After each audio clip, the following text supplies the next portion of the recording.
South Carolina's probate records contain a document so controversial that it remained sealed for 83 years. The last will and testament of Colonel Augustus Fairmont, dated March 1008, 157, distributed his entire estate valued at what would be millions today to a single beneficiary.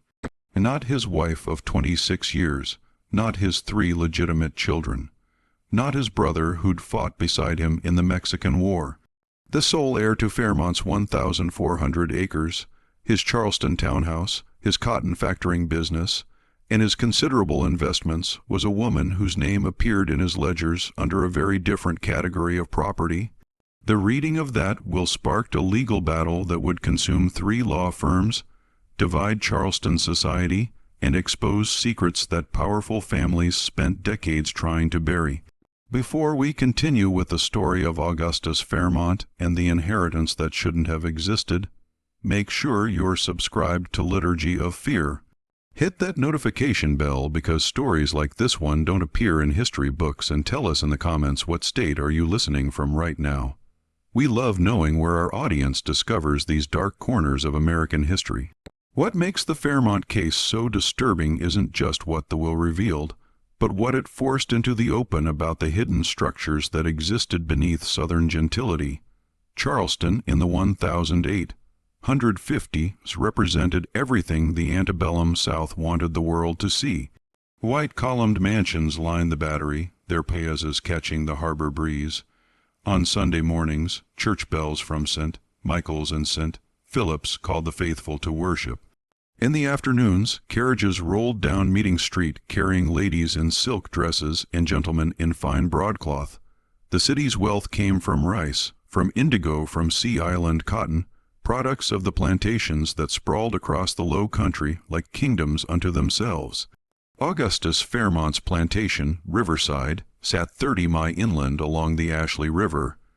The main house, built in 1789 by his grandfather, rose 3 stories in the Georgian style, symmetrical, imposing design to declare permanence. Live oaks older than the nation itself formed an alley from the river road to the front portico. Behind the house stretched the working buildings, the kitchen house, the carriage house, the overseer's cottage, and further back beyond a stand of pines, the quarters where nearly 200 people lived under conditions the law recognized as property ownership. Fairmont himself cut an impressive figure in Charleston society. 47 years old in 1857, he stood over 6 feet tall with the bearing of a military man, which he'd been during the Mexican War. He'd returned with a commendation and a bullet still lodged near his spine that gave him a slight limp in damp weather. He served on the vestry of St. Philip's. He belonged to the South Carolina Society, the Hibernian Society, and the Agricultural Society. His opinions on cotton futures carried weight on Broad Street. When he spoke at public meetings about states' rights and Southern sovereignty, people listened. His wife, Margaret Louisa Fairmont, came from the Ruddled family, old Charleston aristocracy, with connections that mattered. She'd brought a substantial dowry to the marriage in 1831, 30 enslaved people, $10, 0, in railroad stock, and the kind of family name that opened doors. She bore Augustus 3 children who survived infancy. Catherine, born in 1832, Augustus Jr., born in 1835, and Margaret, called Meg, born in 1838. By all appearances, they represented the ideal Southern family, prosperous, respectable, devout. But appearances in Charleston society were carefully constructed performances, and the Fairmont household maintained its performance with particular rigidity. The household staff at both the plantation and the Charleston townhouse operated under the direction of a woman named Celia Rouso. She was 28 years old in 1008, 157, unusually light-skinned and literate, a dangerous combination of attributes that would have raised immediate questions in any other household. Fairmont's ledgers listed her purchase in 1008, 143, from a Savannah estate sale for the extraordinary sum of $1,500, triple the typical price with no explanation for the premium. Celia held no official title. Yet she controlled access to Fairmont, managed his correspondence, and occupied a small room in the main house at Riverside rather than in the quarters. She dressed in plain but quality fabrics. She wore a gold locket that no one had ever seen her without. She spoke with the diction of someone educated beyond her supposed station, and she moved through the Fairmont house with an authority that made visitors uncomfortable and made Margaret Fairmont's lips thin with barely suppressed rage. Plantation society had its unspoken rules about these arrangements. Men of means often maintained relationships that existed in the shadows, producing children whose parentage everyone knew, but no one acknowledged. As long as certain proprieties were observed, as long as the legal wife maintained her position, as long as the children of these unions remained enslaved, as long as the whole structure stayed buried beneath Gentile denial, society could function. Augustus Fairmont had violated every single one of those rules, though no one yet understood how completely. The spring of 1857 brought an unusual drought to the low country. The rice fields that should have been flooded stood cracked and dry. Cotton prices had begun their slow decline that would accelerate into the panic of '57 by August. In Charleston's drawing rooms, conversation turned more frequently to Northern aggression. To the Dred Scott, decision handed down that march to whether the Union could survive. The air felt heavy with more than humidity. It carried the weight of a world beginning to crack at its foundations. At Riverside, the tension took a more personal form. Margaret Fairmont had returned to Charleston in February, taking young Mag with her, and had not come back to the plantation. Catherine, now 25 and unmarried, a source of growing concern, remained in the city as well. Only Augustus Jr., training in his father's cotton factoring business, made occasional visits to Riverside, and even he found reasons to keep them brief. The household at Riverside then consisted primarily of Augustus, Celia, the field workers, and the immediate house staff. It was during this period of relative isolation that Augustus Fairmont began to make arrangements that would shatter everything his family assumed about their future. On the evening of March 14, 1857, Augustus Fairmont sent word to Charleston requesting the presence of his attorney, Josiah Prescott, at Riverside. The message delivered by a trusted courier specified that Prescott should come alone and should bring the necessary materials for drafting a complex testamentary document. Prescott, who had served the Fairmont family for 15 years, found the request unusual but not alarming. Wealthy men often updated their wills. What he did not expect was the scene he encountered in Fairmont's study 2 days later. Prescott would later testify in court that he arrived at Riverside on the afternoon of March 16th to find Fairmont in obvious physical distress. The colonel sat behind his mahogany desk, his face drawn and gray, one hand pressed against his lower back. A decanter of whiskey sat at his elbow, unusual for a man who typically drank with moderation. Most striking was Celia's presence in the room, not serving, not waiting for instructions, but seated in the leather chair normally reserved for business associates, her hands folded in her lap, her expression composed. "Sir, I should perhaps call for Dr. Middleton," Prescott said, noting the sheen of sweat on Fairmont's forehead despite the cool March weather. "No doctors." Fairmont's voice came rough but firm. "I know exactly what's wrong with me, Josiah, and no physician can cure it. I need you to write a will tonight, and I need it done exactly as I dictate, no matter what your professional judgment might counsel." Prescott glanced at Celia, whose presence made the situation deeply irregular.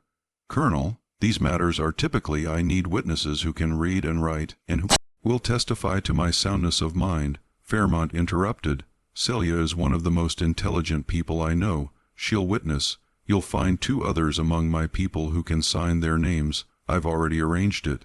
The attorney's discomfort was palpable, but Fairmont was a client of significant standing.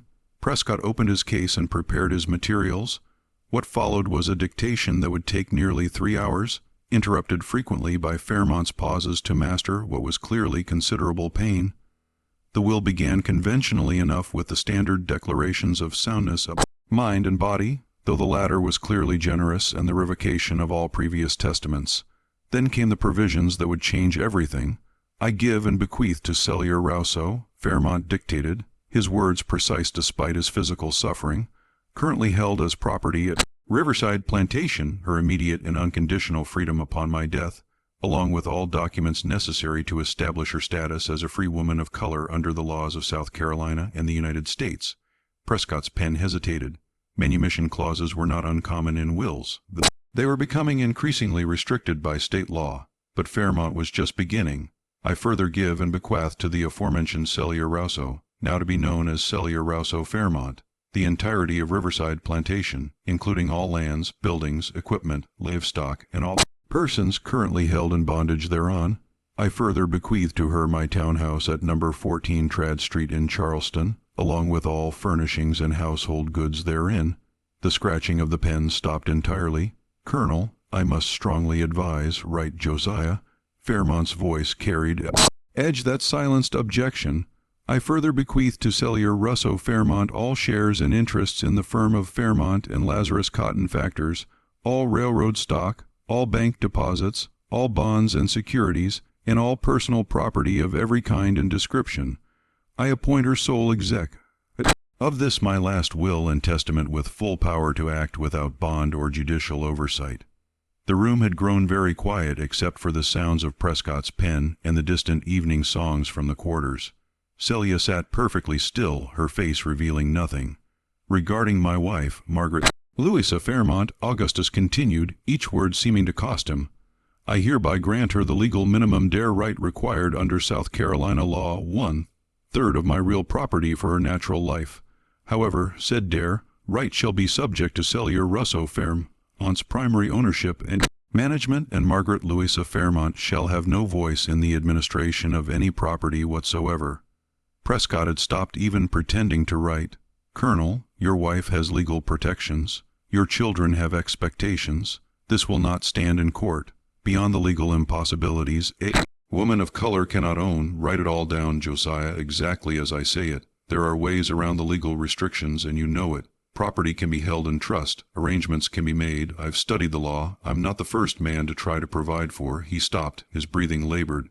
Write that I acknowledge Celia's son Daniel, born June 12th, 1844, as my natural child, and I direct that he be raised as a free man with all advantages available to him. The silence that followed this statement seemed to thicken the air in the study. Daniel was 13 years old in 1857, a boy who worked in the Riverside stables, and who bore such a resemblance to Augustus Fairmont that only willful blindness could deny the connection. The acknowledgment in writing made explicit what society demanded, remained forever unspoken. Furthermore, Augustus said, his voice weakening, I acknowledge Celia's daughter, Ruth, born April 3rd, 1847, as my natural child, and I direct that she be raised with the same advantages. 2 children, not merely one indiscretion, but an ongoing relationship spanning at least 13 years, producing offspring who shared blood with the legitimate Fairmont heirs, but who had lived their entire lives in legal bondage to their own father. Prescott found his voice. Colonel, I cannot in good conscience allow you to proceed without understanding the consequences. Your wife will contest this immediately. Your children will never accept it. Charleston society, Augustus interrupted with unexpected venom, built its fortune on systematic rape and called it breeding stock. Every fine house on the Battery contains children whose fathers own them.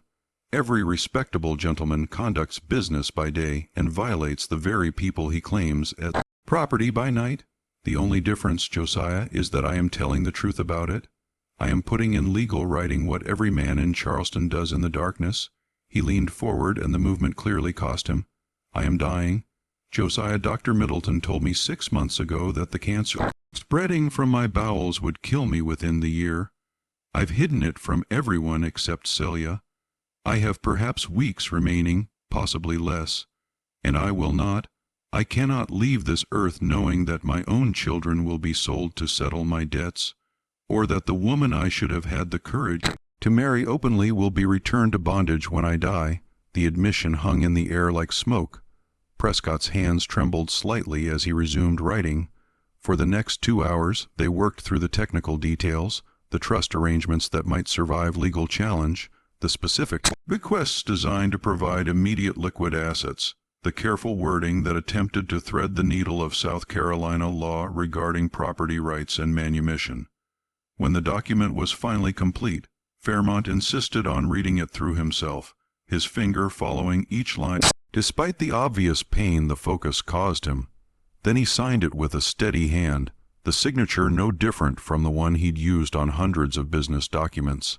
Celia signed as witness, her handwriting notably educated and precise. 2 other enslaved people from the plantation, a man named Samuel, who served as a blacksmith and had taught himself to read, and a woman named Hannah, who learned letters from a former mistress, were brought in to witness as well. Prescott noted their marks and signatures with evident discomfort. "I'll file this with my other documents," Prescott said carefully as he prepared to leave, "but, Colonel, I urge you to reconsider. At least provide more substantially for your legitimate children.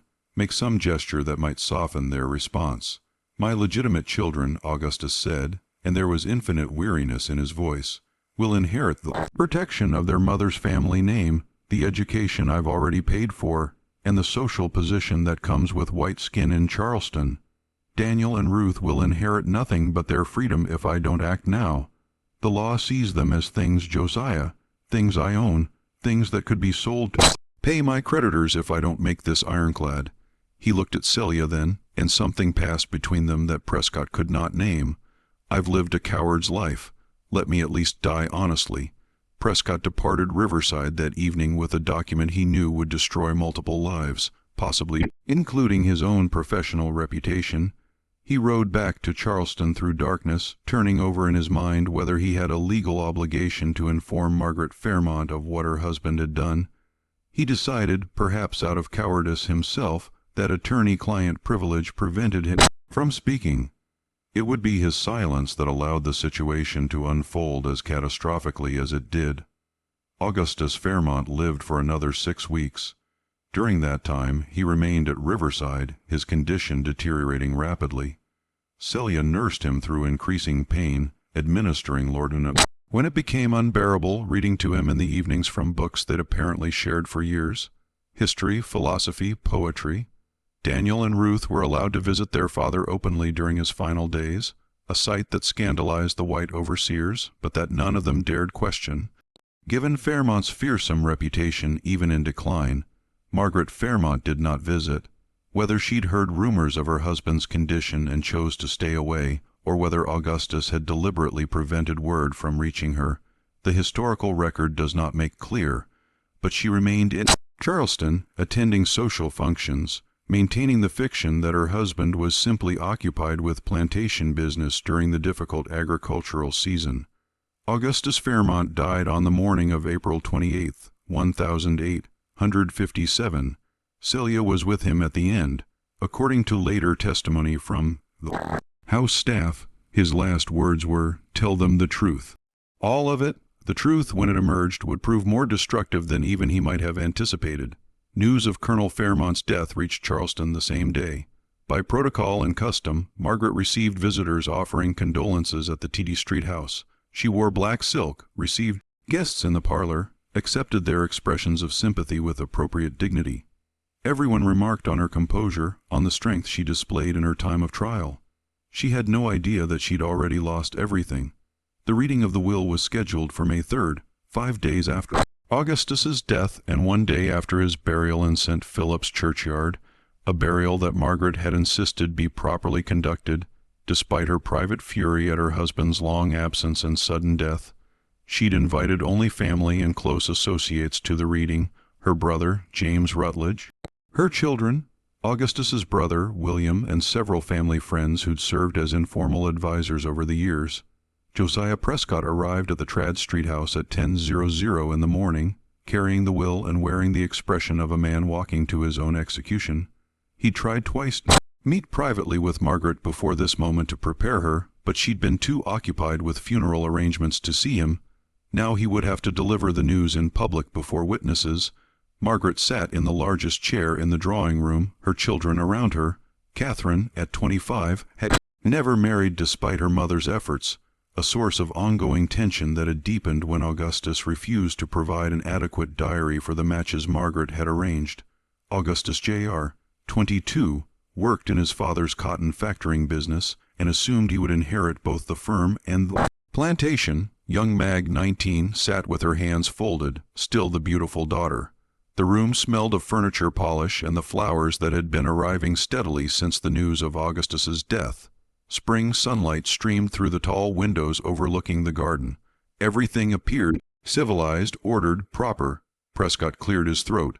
Mrs. Fairmont, family members, I must begin by saying that the contents of Colonel Fairmont's last will and testament are highly unusual. I advised against several provisions, but the Colonel was adamant and in my professional judgment of sound mind when he dictated his wishes. Margaret's expression suggested this preamble was unnecessary. My husband was always particular about his affairs. Mr. Prescott, please proceed with the reading. What followed would be remembered by everyone present for the rest of their lives. Prescott read through the opening sections quickly. The standard legal language, the revocation of previous wills. Then he reached the substantive bequests. His voice became strained as he read the words that granted freedom to Celia, that acknowledged Daniel and Ruth as Augustus's natural children, that transferred the entirety of the estate to a woman who had been legally property when the will was written. The reaction was not immediate. For several seconds, the room remained silent as the assembled family tried to process what they just heard. Catherine looked confused, as if she'd misheard. Augustus Jr. leaned forward, his face re-inning. James Ruddle gripped the arms of his chair. Margaret Fairmont went absolutely still. Then Augustus Jr. exploded. This is absurd. It's forgery. My father would never. He couldn't have. Your father dictated this will to me directly, Prescott said quietly. I witnessed his signature. The document has been properly executed with multiple witnesses. Witnesses? James Ruddle's voice cut through the chaos. What witnesses? Who would witness such a document? When Prescott explained that the witnesses included enslaved people who could read and write, including Celia herself, the room erupted. Multiple people spoke at once. Augustus Jr. stood and paced, his hands clenched. Catherine began to cry, but Margaret remained seated and silent, her face hardening into an expression that suggested not shock, but confirmation of long-held suspicions. Finally, she raised one hand and the room quieted. When she spoke, her voice carried the cold precision of sharpened steel. How long? Prescott blinked. I'm sorry, Mrs. Fairmont. How long was my husband conducting this relationship with his property? The attorney hesitated. The will acknowledges children born in 1844 and 1847. 13 years, Margaret said softly. My youngest daughter was born in 1838. For 19 years of our marriage. Then, while I bore his children, managed his household, maintained his position in society, she stopped mastering herself with visible effort. And this woman, this Celia, she now owns my home. The will provides for your dare right 1/3 of the real property for your lifetime. Subject to her ownership under her management, she owns the house. I furnished the plantation. I helped build the business. My dowry helped establish. Margaret's voice had dropped to barely above a whisper, which somehow made it more terrible than shouting would have been. And my children inherit nothing. Prescott had no answer that would soften the blow. By the provisions of Augustus Fairmont's will, his legitimate children received no direct bequests. They had no claim to the plantation, the Charleston properties, the business interests, or even their father's personal effects. Everything had been transferred to Celia and her children. Augustus Jr. found his voice. This is slavery's revenge. My father went mad. He must have some disease of the mind. Your father was in full possession of his faculties, Prescott said firmly. He understood exactly what he was doing. He stated explicitly that he was correcting an injustice. Injustice. Catherine's voice rose. He's made us beggars. We have nothing. How am I to marry with no portion? How is Augustus to establish himself in business? How is mother to live? The dare right provides. The dare right provides for us to live as dependent in our own home at the pleasure of a woman who was property. James Ruddle stood now, his voice shaking with rage. "This is unconscionable. It's illegal. A woman of color cannot own property in South Carolina beyond the most limited. The property is held in trust with arrangements I believe will withstand legal challenge," Prescott said. Colonel Fairmont studied the law extensively before drafting these provisions. Margaret stood then, and something in her posture made everyone else fall silent. "Where is she now, Mrs. Fairmont? Where is the woman who has taken my life?" Prescott's reluctance was visible. "She remains at Riverside with the children, as the will specifies, is her right. Her right." Margaret tested the words like poison. "Send word to her. Tell her that the family wishes to discuss the terms of the will. Tell her we may be prepared to reach an accommodation that would avoid the ugliness of a public contest. Tell her," she paused and her smile was terrible, "tell her I wish to meet my husband's other family." The message went to Riverside that afternoon. Celia's response arrived the next morning. She would come to Charleston, but only with legal representation present. She suggested they meet at Prescott's office rather than the Trad Street house, and she insisted that Daniel and Ruth would accompany her, as they had as much right to hear the discussion as Augustus' legitimate children. The proposed meeting was scheduled for May 8th. In the 5 days between Margaret's discovery of the will and that meeting, Charleston society caught fire with scandal. The details leaked, perhaps through household servants, perhaps through deliberate whispers from Margaret's allies, perhaps simply because secrets of this magnitude could never be contained.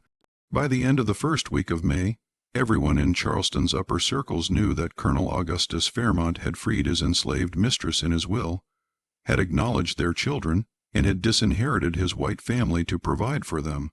The reaction split along predictable lines. Many expressed outrage on Margaret's behalf, calling Augustus's actions a betrayal of everything civilized society held dear. How could a man of his standing, his reputation, his position, commit such an act? Others, particularly among the younger men, whispered that Augustus had only made public what half of Charleston practiced in private. A few, very few, dared to suggest that perhaps there was something admirable in a man trying to provide for children he'd fathered, regardless of their mother's race. But beneath all the public discourse ran a deeper current of fear. If Augustus Fairmont, respected, wealthy, connected, could do this, what did it say about the stability of other arrangements? How many other white families might find themselves displaced by the very people they'd kept in bondage?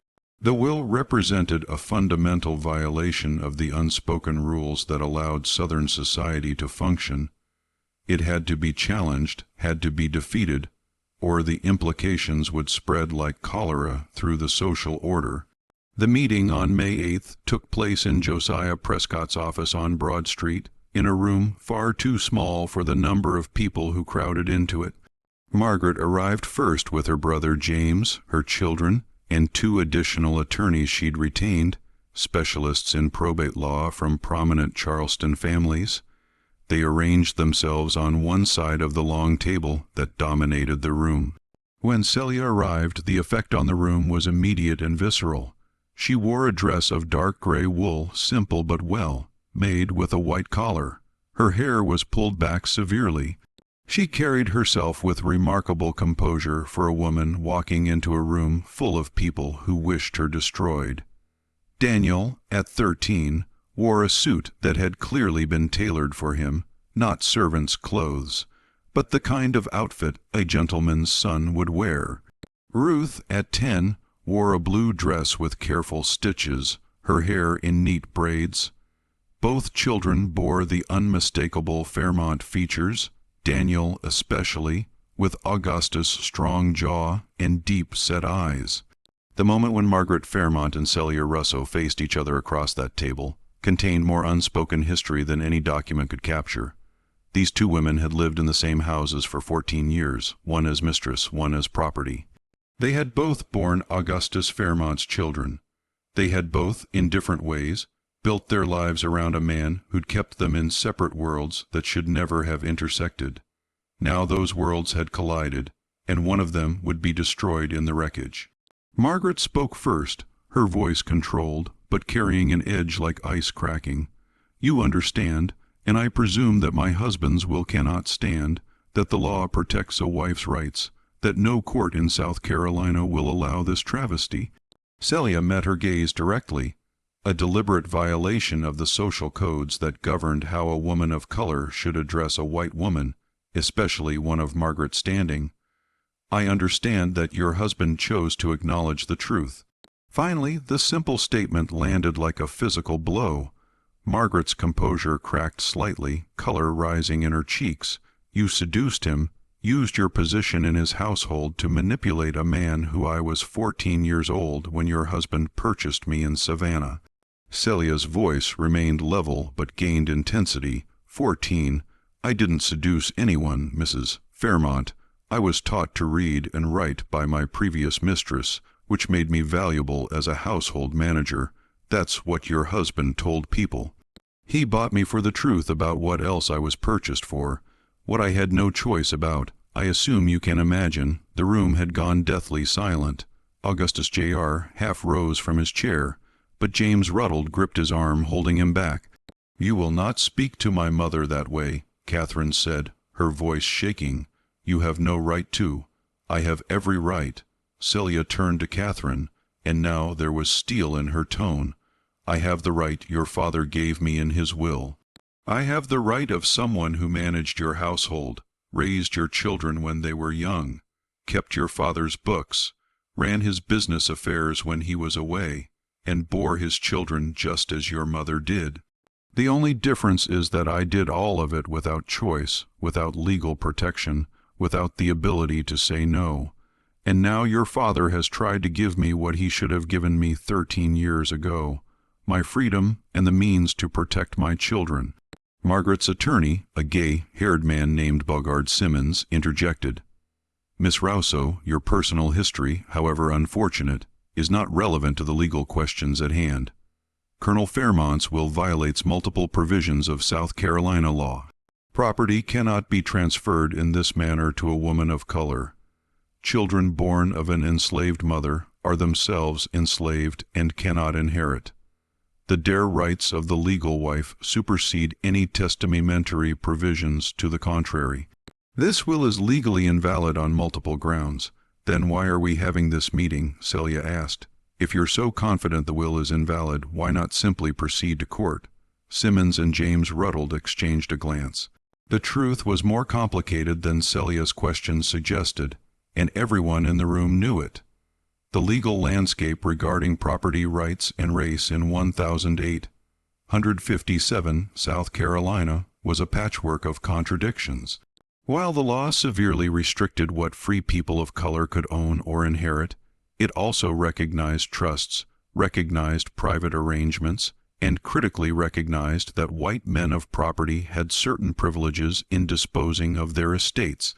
Augustus had structured the will carefully using legal mechanisms designed to survive challenge. More importantly, a public court battle would expose details that neither family wanted examined. James Ruddle cleared his throat.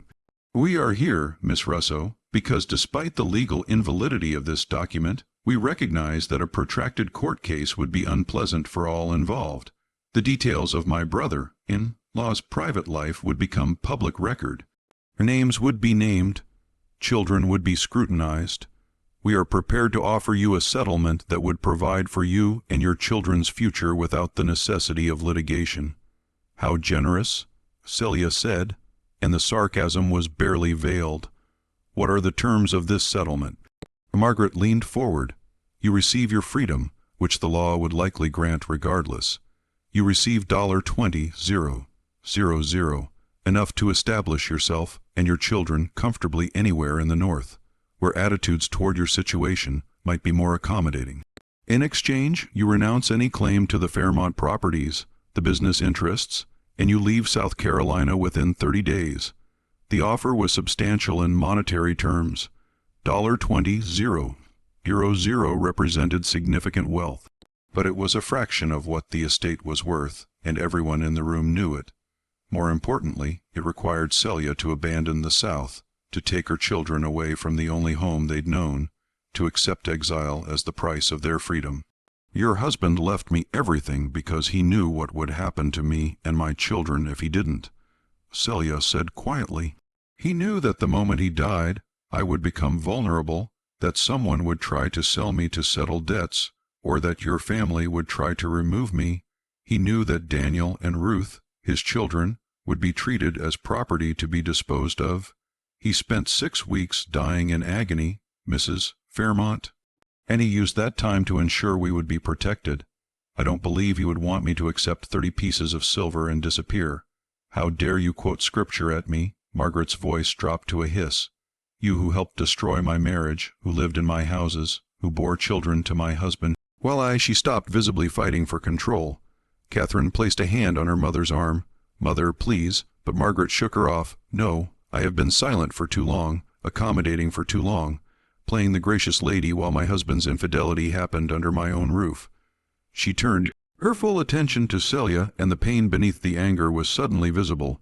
"Did you love him?" The question hung in the air, transforming the legal negotiation into something more raw and human. Celia's composure finally cracked slightly. "I was 14 when he bought me, Mrs. Fairmont. I learned to survive, whether that became love or simply the need to protect myself and my children. I don't know if I can answer that question. But I do know that he gave me the only gift he could, the chance to not be property anymore. And I know that if I surrender that now, my children will spend their lives vulnerable to anyone who decides their freedom is inconvenient." Josiah Prescott, who'd remained silent throughout the exchange, finally spoke. "Perhaps we might focus on the children. Surely both families can agree that the welfare of these young people, all of them, should be paramount." "My children's welfare," Margaret said coldly, "is threatened by this will. My son cannot establish himself in business without capital. My daughters cannot make appropriate marriages without portions. This woman's children were born enslaved and should remain so under the law." Daniel, who'd been silent throughout the meeting, finally spoke. His voice was young but steady. "I am 13 years old. For my entire life I have been property. I have watched my mother serve people who owned her. I have worked in stables alongside men who could be sold at any moment. I have a 10-year-old sister who knows that her life could be bought and sold. My father, and he was my father, everyone can see it. Everyone has always known it. My father tried to give us what you take for granted, the right to own ourselves. How is it justice to take that away?" The directness of the statement coming from a child who'd had no voice in any of this created a moment of uncomfortable silence. Augustus Jr., looking at Daniel, perhaps seeing for the first time a half-brother rather than property, seemed about to speak, but his mother's glare silenced him. "Justice," Margaret said, "is not served by destroying one family to benefit another." "Mr. Simmons, how do we proceed with the legal challenge?" Simmons outlined the strategy. They would file for probate in the Court of Common Pleas, arguing that the will violated public policy, exceeded the testator's legal authority to dispose of property to persons of color, and infringe upon Margaret's dare rights. They would call witnesses to testify to Augustus' erratic behavior in his final weeks, suggesting diminished capacity. They would argue that Celia had exercised undue influence over a dying man. As Simmons spoke, Celia's attorney, a man named Thomas Grimbaugh, one of the few Charleston lawyers willing to take such a controversial case, made notes. Grimbaugh was Quaker, opposed to slavery on religious grounds, and willing to weather social ostracism to challenge it legally wherever possible. The Fairmont case gave him precisely that opportunity. The meeting concluded with no agreement. The battle would move to court, and everyone present understood what that meant. Months or years of litigation, astronomical legal costs, and the inevitability that Charleston society would be forced to examine questions it preferred to leave unasked. As they filed out of Prescott's office, Margaret and Celia passed within inches of each other at the door. Margaret paused, turned, and spoke so softly that only Celia could hear. "He called your name when he was dying, didn't he? Not mine, not his children's, yours." Celia met her eyes. "Yes." Margaret's face crumpled for just an instant before she mastered herself and walked away, her children and attorneys trailing behind her. It was the last time the two women would speak directly to each other. The legal battle that followed would consume Charleston society for the next 18 months and would expose far more than anyone anticipated. The case of Fairmont versus Fairmont Estate entered the Court of Common Pleas on May 15, 1857. Judge Hamilton Pinckney, a distinguished jurist with 30 years on the bench and extensive ties to Charleston's planter class, would preside. His initial ruling on the preliminary motion suggested which way the wind would blow. He granted Margaret's attorneys broad latitude in questioning the will's validity, while restricting Grimaw's ability to introduce evidence about Augustus' reasoning or intent. But the case's timing proved critical in ways no one initially understood. The panic of 1857 struck that August, triggered by the failure of the Ohio Life Insurance and Trust Company. Banks failed across the country, credit dried up, cotton prices already declining plummeted, businesses that seemed solid in May were bankrupt by September. The financial crisis hit Charleston hard, and it hit the Fairmont business interests catastrophically. Augustus had been leveraged not excessively by the standards of the time, but enough that the sudden credit contraction created immediate problems. Fairmont and Lazarus, the cotton factoring firm, had extended credit to numerous planters against their expected fall crops. When cotton prices collapsed, those planters couldn't pay their debts, which meant Fairmont and Lazarus couldn't pay its creditors. The firm's lines of credit with Charleston banks were called in. The railroad stock that had seemed like solid assets lost 80% of their value virtually overnight. By October 1857, Riverside Plantation faced the real possibility of foreclosure. The Charleston townhouse had liens against it. Even Margaret's dare rights would be worthless if the properties were sold to satisfy creditors, and under Augustus' will, Celia Rouso was the legal owner responsible for managing this financial catastrophe. The situation created a bizarre inversion of the normal order. Celia, still technically enslaved pending resolution of her manumission, effectively controlled assets worth hundreds of thousands of dollars, while also being responsible for debts that could destroy everything. She had legal authority to make decisions about the estate, but exercising that authority meant navigating a world that fundamentally rejected the idea that someone like her could possess such power. She surprised everyone. Working with Thomas Grimble and a small group of Charleston businessmen who saw a profit opportunity despite social scruples, Celia began making ruthless financial decisions. She sold off the railroad stock before it could fall further. She negotiated directly with creditors, offering partial immediate payment in exchange for forgiveness of the remainder, taking advantage of the panic-driven desperation for any cash liquidity. She cut costs at Riverside dramatically, reducing the household staff and consolidating operations. Most controversially, she sold 40 people from the Riverside workforce to a Mississippi planter for cash that allowed her to meet immediate debts. The sale prevented foreclosure, but it also revealed the fundamental impossibility of her position. A woman who'd been enslaved herself was now forced to sell others into bondage in order to protect her own freedom and her children's future. The moral complexity was lost on no one, least of all Celia herself. James H. Worth, one of the men sold to Mississippi, was 26 years old and had lived his entire life at Riverside. Years later, in testimony given to Freedmen's Bureau representatives during Reconstruction, he described the day of the sale. Miss Celia called us all together in the yard. She was crying. She said she was sorry, that she had no choice, that if the bank took the plantation, we'd all be sold anyway, but scattered to whoever would buy. She said she was trying to keep families together as much as she could, that the Mississippi man promised not to separate married folks. She said she knew what it felt like to be sold. Then she looked at me, and I saw that she did know, and I hated her for it, and I pied her for it, and I didn't know what to feel because the woman selling me had been property just like me 6 months before. The sales provided enough capital to stabilize the estate financially, but they also gave Margaret's attorneys powerful ammunition. How could a woman claiming to act out of Augustus's moral vision turn around and sell human beings for profit? How could she claim to deserve the estate when her first instinct was to liquidate it? Grimaw had an answer, and it was devastating. Mrs. Margaret Fairmont and her children have never opposed slavery.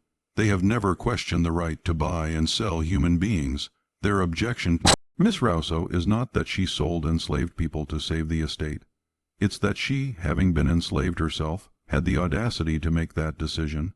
Their argument isn't about morality. It's about who has the right to exercise power.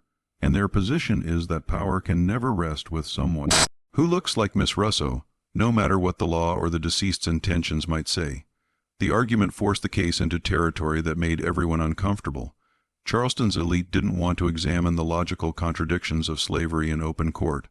They didn't want to discuss why it was acceptable for white men to father children with enslaved women, but unacceptable to acknowledge those children. They didn't want a smart Quaker attorney picking apart the rationalizations that allowed civilized Christians to participate in human bondage. But as the case ground forward through fall and winter of 1857, that examination became unavoidable. The witness testimony proved particularly explosive.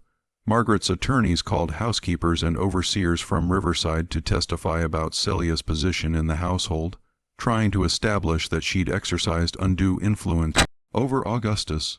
What emerged instead was a portrait of a relationship far more complex than either side wanted to acknowledge. Sarah Yates, who'd worked as a cook at Riverside for 20 years, testified that Colonel Fairmont discussed business matters with Celia regular. She kept his books. She wrote his letters. When he was away, she made decisions about the plantation. Everyone knew she had authority, even if it wasn't spoke of official. Under cross-examination from Grimble, Yates was asked directly, "Did Colonel Fairmont appear to value Miss Rouso's judgment?" "Yes, sir, he did." "Did he treat her with respect?" A pause. "More than most men treat their properties, sir." "Did he love her?" Margaret's attorneys objected strenuously, but Judge Pinckney allowed the question. Sarah Yates looked at Margaret Fairmont, then at Celia, then down at her hands. "I don't know about love, sir, but I know he was different with her than he was with Mrs. Fairmont. Quieter, like he could rest. Mrs. Fairmont always wanted something, some improvement to the house, some invitation to accept, some social occasion to attend. Celia just let him be who he was, I suppose." The testimony devastated Margaret visibly. The courtroom had been packed for weeks. Scandals like this drew crowds even in winter. And the whispers after Yates's testimony were audible despite the judge's gavel. But perhaps the most damning testimony came from Dr. Robert Middleton, the physician who treated Augustus during his final illness. Middleton had known about the cancer for months and had, at Augustus's request, kept silent about the prognosis. Now called to testify about Augustus's mental state, he was forced to reveal conversations he'd had with his patient. Colonel Fairmont knew he was dying, Middleton testified. He was fully cognizant of his condition and its progression. He was not delirious. He was not impaired by lordom when we discussed his affairs. He told me explicitly that he intended to provide for Celia and their children. Their children, Margaret's attorney pounced. He acknowledged paternity directly to you. He did, he said. Middleton paused, visibly uncomfortable. He said that he fathered 5 children in his life, 3 with his wife, 2 with Celia. He said he'd failed all 5 of them in different ways, but that he could at least ensure that Daniel and Ruth would be free. Did he express any concern for his legitimate children's welfare? He said they would inherit protection of their mother's name and the advantages of being white in Charleston. He was quite specific about that phrasing. Just when the courtroom thought it couldn't become more uncomfortable, Margaret's attorney asked the question that would explode the case entirely. "Dr. Middleton, in your professional opinion, was Colonel Fairmont's judgment impaired by his illness or medication?" "No." "Did he seem rational, completely?" "Then why, in your medical opinion, would a rational man of his standing commit such an act of social and familial destruction?" Middleton looked directly at Margaret Fairmont. "He told me something else. He said that he'd lived his entire adult life according to rules that required him to lie about who he was and what he wanted. He said Southern society demanded that men like him maintain 2 families, one public, one private, and never acknowledge the truth of either. He said he was tired of lying, that dying focused the mind wonderfully on questions of honesty, and that the greatest crime he'd committed wasn't the relationship with Celia. It was purchasing her in the first place, owning another human being, and fathering children into bondage. He said if the law wouldn't allow him to correct that crime, then the law was more corrupted than he was. The courtroom erupted. Judge Pinckney had to recess for 15 minutes to restore order. Margaret left the courthouse that day, surrounded by supporters, but the damage had been done. Augustus's own doctor had testified that the will reflected not diminished capacity, but moral clarity. That the man everyone thought they knew had actually been living a lie that he'd finally decided to expose. The testimony created fractures in Charleston society that went beyond one family's scandal. Men who'd attended church with Augustus, who'd done business with him, who'd maintained their own dual families in the shadows, suddenly had to confront the possibility that he'd been right to tell the truth. Women who'd maintained willful ignorance about their husbands' activities were forced to wonder what was happening in their own households. The case stopped being about one will and became about the entire structure of Southern society. And then in January 1858, something happened that changed everything again. Ruth Fairmont, Celia's 10-year-old daughter, fell ill with scarlet fever. The disease swept through Charleston that winter, killing dozens of children. Celia, desperate to save her daughter, hired the best physicians available and had the money to do so because of the estate she controlled. Margaret's attorneys attempted to argue that Celia had no right to spend estate funds on medical care for a child who wasn't legally recognized. The argument made in open court proved too much even for Charleston's tolerance of moral contradiction. Judge Pinckney, clearly struggling with his own conscience, made a ruling that startled everyone. This child is ill. Her father acknowledged her as his daughter in his will. Whatever this court eventually decides about the distribution of Colonel Fairmont's estate, we will not allow a 10-year-old to die while lawyers argue about property rights. Miss Rouso is authorized to use estate funds for the child's medical care. It was the first time the court had acknowledged Ruth's humanity over her status as property. It was a crack in the legal armor that Margaret's side had been building. Ruth survived, but the illness left her weakened, and the public sympathy generated by a sick child, combined with the doctor's testimony about Augustus' motivations, began to shift opinion in subtle ways. Not among Charleston's elite who remained committed to defending the social order, but among middling merchants, tradesmen, small farmers who read about the case in newspapers. These weren't people with enslaved property to protect. They were people who could see the human tragedy beneath the legal technicalities. By spring of 1858, both sides were exhausted by the costs, financial and social, of the continuing battle. The estate's remaining assets were being consumed by legal fees. Margaret had been forced to accept loans from her brother to maintain appearances. Celia lived in a strange limbo, legally controlling vast properties while socially ostracized so completely that merchants refused to do business with her directly. And then Thomas Grimmaw made a move that brought the case to its crisis point. On March 12, 1858, Grimmaw filed a new motion that fundamentally reframed the entire case. Instead of simply defending Augustus's will, he went on offense, demanding a full accounting of how the Fairmont estate had been managed during Augustus' life, specifically demanding documentation of all property purchases, all sales, all transfers, with particular attention to acquisitions made after 1843. The motion seemed technical, but its implications were explosive.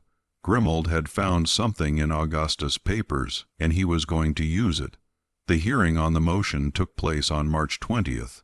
The courtroom was even more crowded than usual, as word had spread that something significant was coming.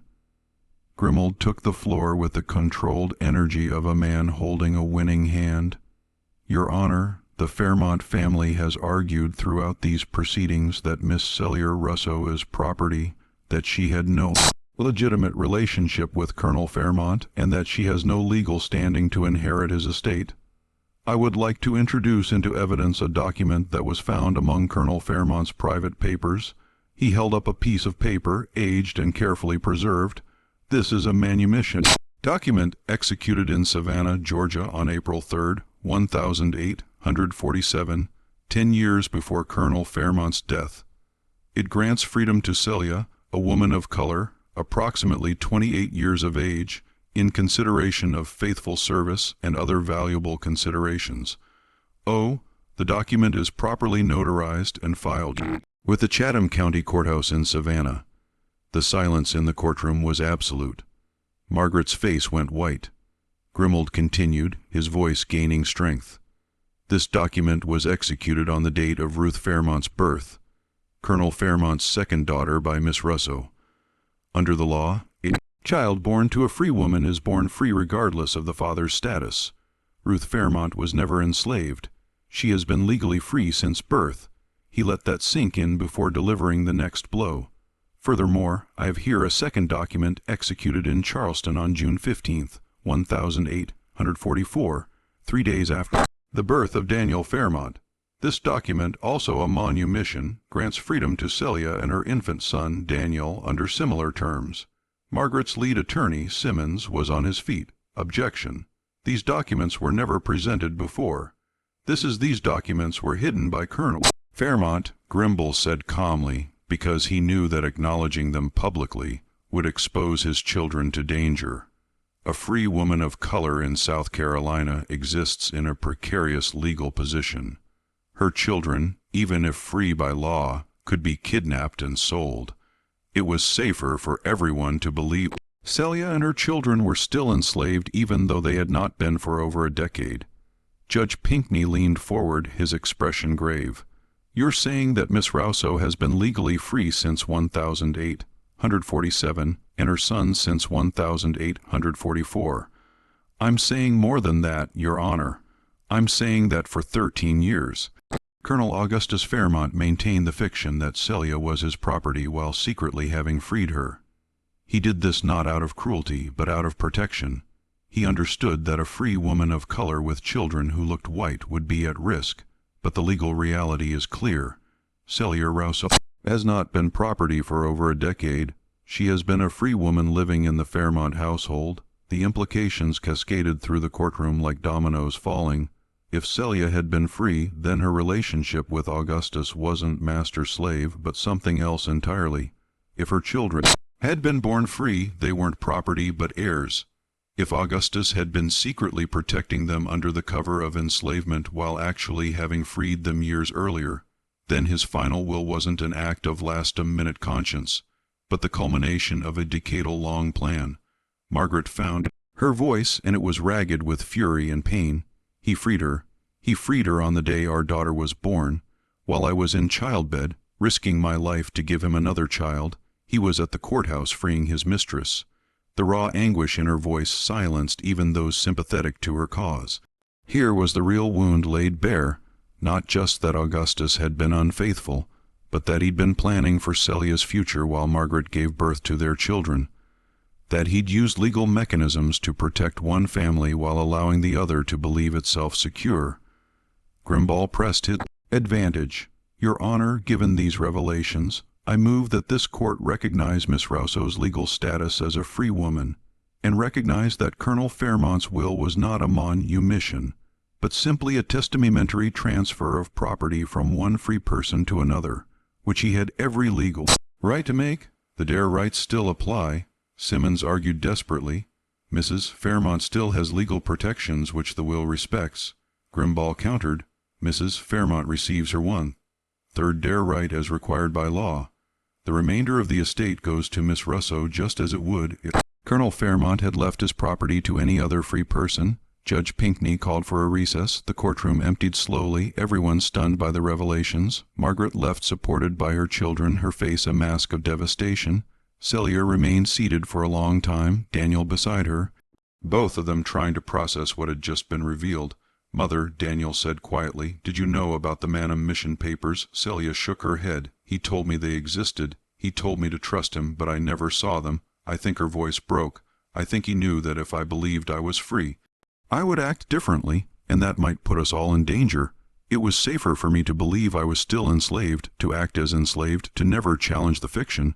He protected us by making us complicit in our own bondage.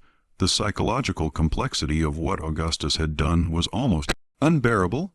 He'd freed the woman he loved, but forced her to continue living as property.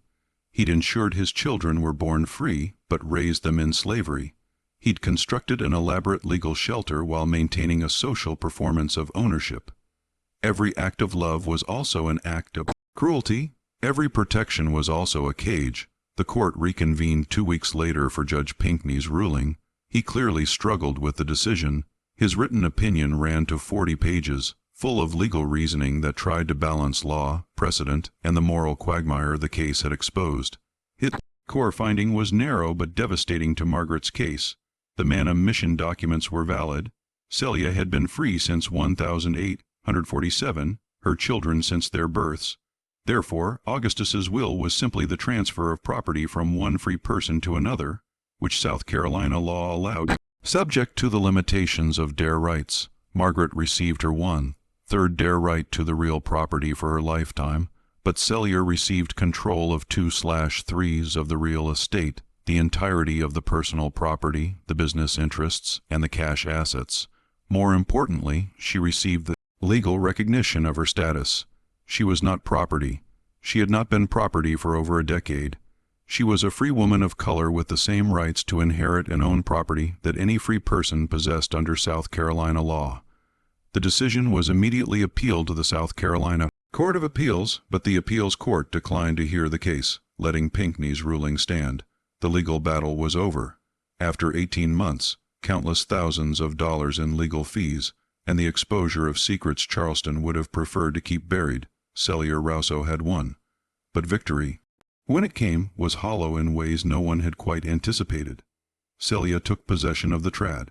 Margaret, exercising her daw right, chose to remain in residence. The law gave her that option, and she took bitter satisfaction in forcing Celia to accept her presence. For 2 years, the two women lived in the same house, barely speaking, each occupying different floors, each the victim and villain of the other's story. The arrangement proved psychologically unsustainable for everyone involved. Margaret's children refused to visit while Celia lived there. Charleston society shunned any social function that might include both women. The household staff existed in constant tension, uncertain whom to obey when orders conflicted. In 1860, Margaret finally surrendered.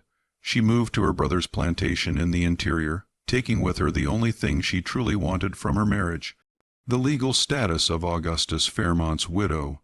She would live another 32 years, dying in 1892, and she never spoke her husband's name again in public. Catherine never married her. She lived with her mother until Margaret's death, then moved to Columbia to live with cousins. She taught piano lessons to maintain herself and died in 1901, impoverished but respectable.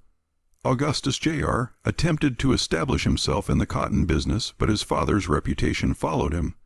Few planters would do business with the son of the man who'd betrayed his white family for his enslaved mistress. He moved to Texas in 1865 after the war and disappeared from the historical record. Some family letters suggest he died in the 1880s, but no grave has been located. Young Mag married in 1862, just before the war made such things impossible. Her husband was a junior officer who died at Gettysburg. She never remarried and worked as a governess until her death in 1909. The Civil War destroyed what remained of the Fairmont estate. Riverside was occupied by Union troops, the fields burned, the main house ransacked, the Charleston townhouse was damaged by shelling, the business interests collapsed. With the Confederacy, by 1865, the vast fortune that had caused such bitter fighting was gone, dissolved in the violence that tore the South apart, but Celia and her children survived. They left Charleston in 1860 before the war, sensing the coming catastrophe.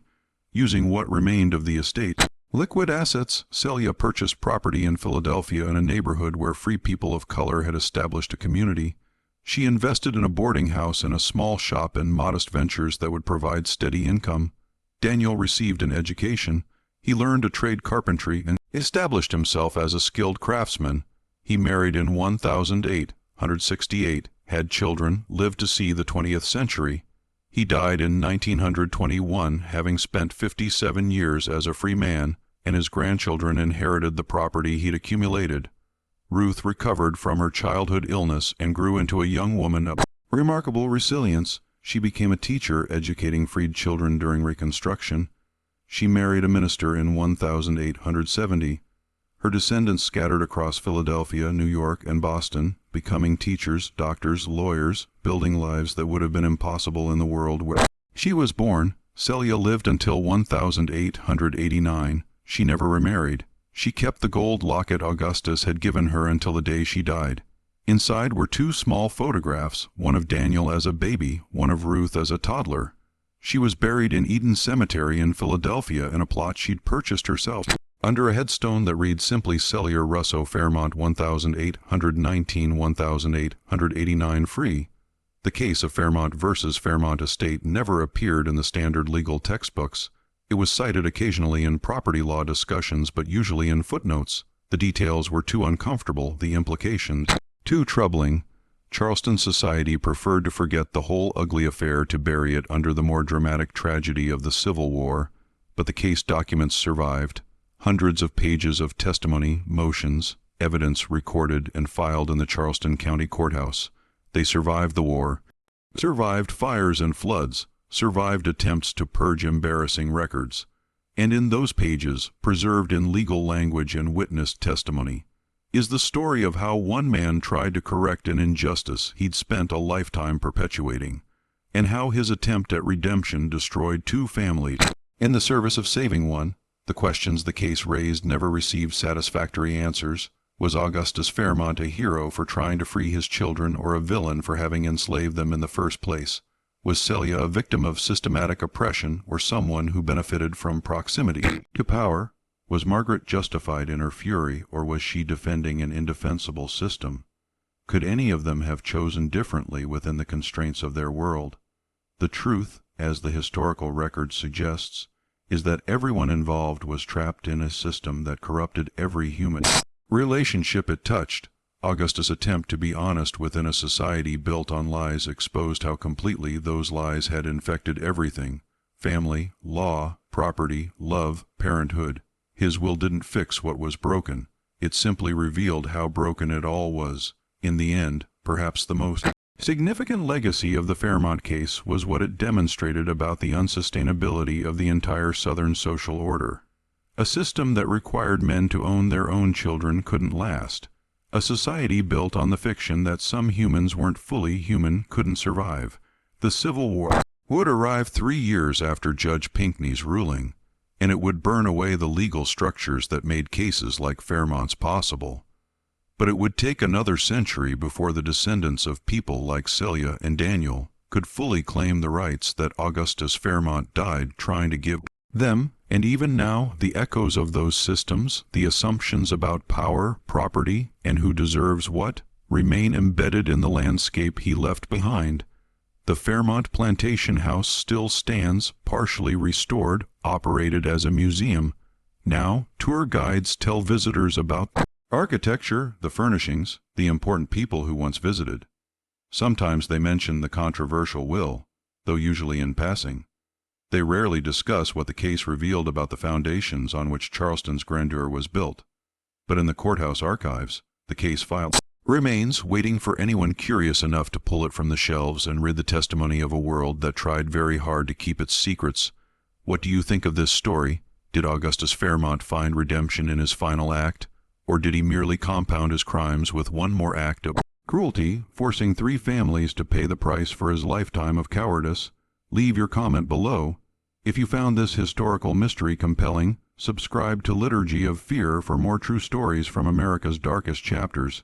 Hit that notification bell and share this video with someone who appreciates the complex, often disturbing truths hidden in our history.